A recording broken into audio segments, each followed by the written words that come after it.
Welcome to the deep dive. Today we're jumping right into, well, a really fascinating, high-stakes kind of showdown. It's unfolding right now across Africa's financial landscape. Yeah, think of it like a digital frontier. Super dynamic. Exactly. And you've got these two titans, right? Two huge players, but with completely different ways of doing things. They're basically clashing over the future of digital finance for, well, a whole continent. On one side, there's Luno. They seem to be building on, trust, patience, this idea of real financial inclusion. And then, bam, the other side, Binance, Yeah. global powerhouse, just sheer speed, massive scale, and this like boundless ambition. It's way more than just crypto, isn't it? Yeah. It feels like a real-world drama playing out, shaping what happens next for millions of people. Totally. And our mission here in this deep dive is basically to peel back the layers on these two giants. Right. We want to unpack their strategies, look at their core values, even the leadership styles, which seem world apart. We'll dig into the consequences, the real-world impacts of their approaches in Africa.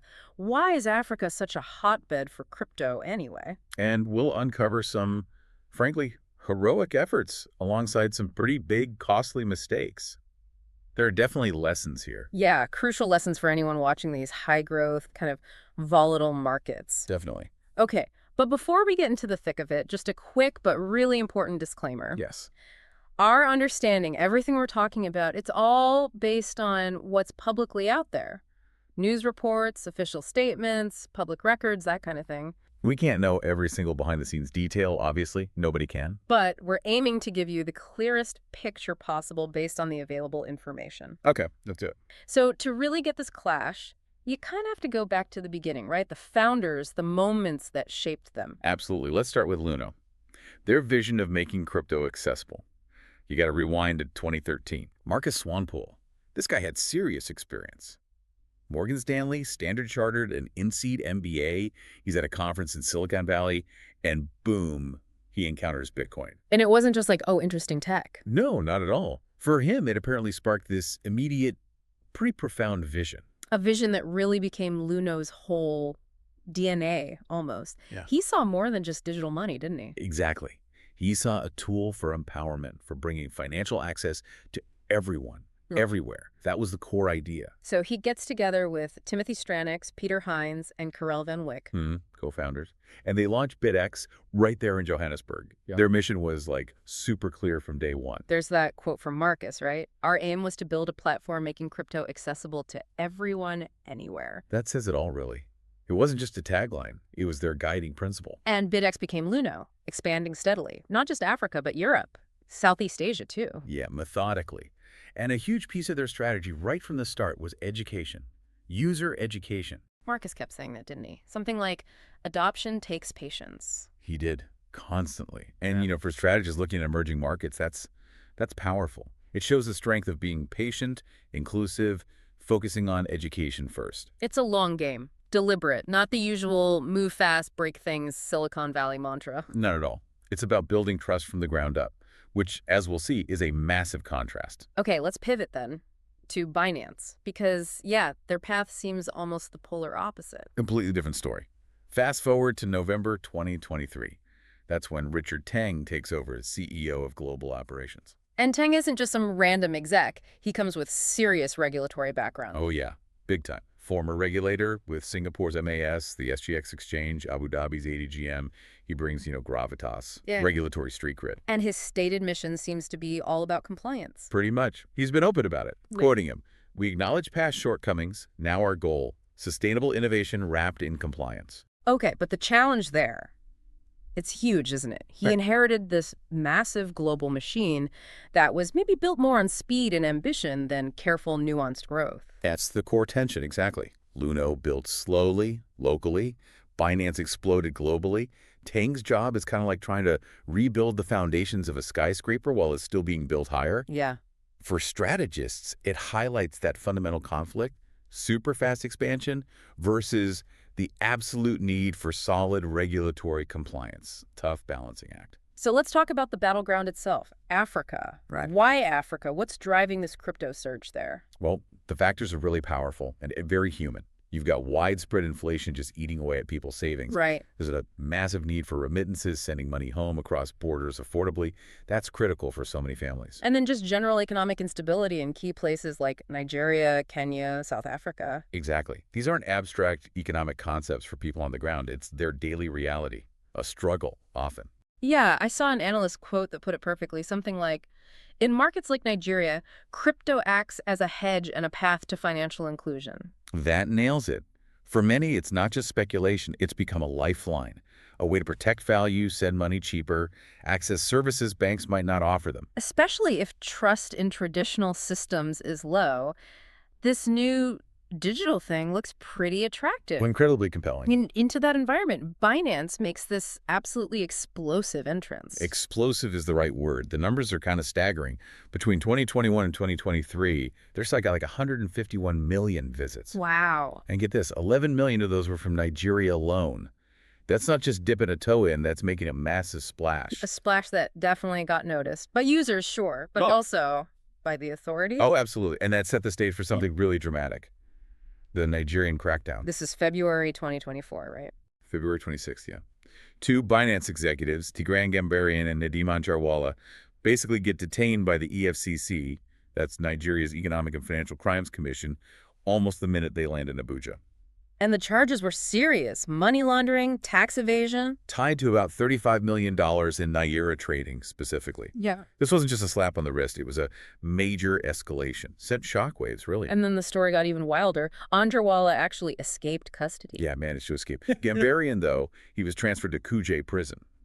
And things got bad for him there, health-wise. Reports said malaria, a herniated disc, muscle atrophy, just a terrible ordeal. Horrendous. He was held for 8 months, often in solitary, apparently, before intense diplomatic pressure, especially from the U.S., finally got him released. His resilience through that must have been incredible. Truly remarkable under those conditions. Eventually, the money laundering charges against him personally were dropped in October 2024. On ill health grounds, right, aided by that U.S. diplomacy. Correct.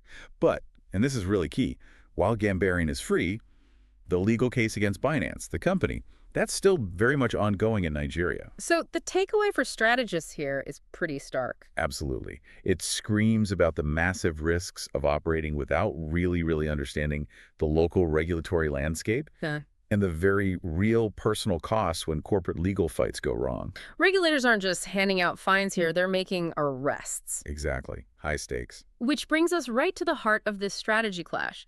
Luno's trust-based playbook versus Binance's focus on sheer velocity. Luno's approach feels almost deliberately slow by comparison, building incrementally, region by region, focusing on those deep roots. They made a point of partnering with local banks, talking to regulators, even working with universities, right? That's right. Proactive engagement, prioritizing user education, selling, as you said, reliability over just hype. And that analyst insight, again, Luno's edge is trust the hardest currency in Africa. That feels spot on. It really does. In places with a history of financial instability or scams, trust is everything. Marcus Swanepoel's idea that adoption needs patience and local roots. It's not just talk, it's how they operate. The lesson seems clear. For long-term survival in these markets, you need that deep local trust and regulatory buy-in from the start, not as an afterthought. It's foundational, building on rock, not sand. Okay, contrast that sharply with Binance. Their global play. Push liquidity/fees, sell this borderless vision. Maximum velocity. Yeah. But that aggressive entry, as Nigeria showed so vividly, created intense regulatory friction, not just there, but elsewhere too. And Richard Teng, the new CEO, he's basically in cleanup mode now, trying to manage this fallout. Seems like it. He's publicly saying we're cooperating with regulators to resolve executive detention and stabilize operations, trying to mend fences. But even with a compliance heavyweight like Teng, they're still fighting for legitimacy in key areas. Absolutely. It shows how hard it is to bolt on compliance after the fact, especially onto a massive, fast-moving global operation. Regulatory missteps, once they happen, they have long tails. Yeah, regaining trust is way harder than building it carefully in the first place. Much harder. And beyond the corporate chess game, we have to remember the human impact. So important. Take someone like Amina, a hypothetical student, say, in Nairobi. For her, crypto isn't an abstract investment. It's her plan B for tuition fees. It's real. It's her future. Exactly. It's a lifeline, a way to save to secure her education. And her quote, "But if platforms vanish, hope vanishes too." Yeah. Wow. That just hits home, doesn't it? It really does. It shows how the stability or instability of these huge companies directly impacts individual lives and aspirations across the continent. Their strategies have profound, tangible consequences. Which makes you imagine those boardroom discussions. The tension must be incredible. Oh, you can almost script it, can't you? Picture the scene. Voice one, maybe channeling that early Binance growth at all costs vibe. Scale first. Win Africa now. Regulators. We'll deal with them later. They'll catch up. Right. The aggressive play. But then voice two, maybe having seen the Nigeria fallout, maybe looking at Luno's steady progress. Hold on. Nigeria shows us trust wins, not just speed.